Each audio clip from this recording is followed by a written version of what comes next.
Hello students, welcome to my YouTube channel Buniyadi Urdu. Students, आज मैं आपको नॉन फेडरल कंट्रीज़ के बारे में बताऊंगा।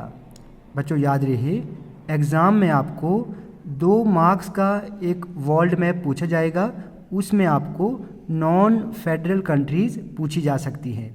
तो आपने कैसे मैप पर इनको फिल करना है, चलिए देखते हैं।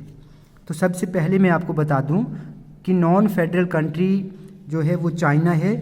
इंडिया के जस्ट थोड़ा सा ऊपर यहाँ पर चाइना है, तो आप यहाँ पर इसको फिल करेंगे चाइना। ठीक है, यहाँ पर आप चाइना फिल करेंगे एक। उसके बाद दूसरी नॉन फेडरल कंट्री जो है वो है जापान, तो आप उसको यहाँ पर फिल कर सकते हैं। आपने यहाँ पर ऐसे मार्क लगाना है और यहाँ पे आप लिख दोगे जापान। ठीक है, उसके बाद तीसरी नॉन फेडरल कंट्री जो है वो यूके है। यूके यहाँ पर है, तो आप इसको मार्क करेंगे ऐसे। ठीक है, तो एग्ज़ाम में आपको कोई 2 नॉन फेडरल कंट्रीज़ पूछी जाएंगी। मैंने आपको 3 बताया, तो 3 में से आपको कोई 2 फिल करनी है।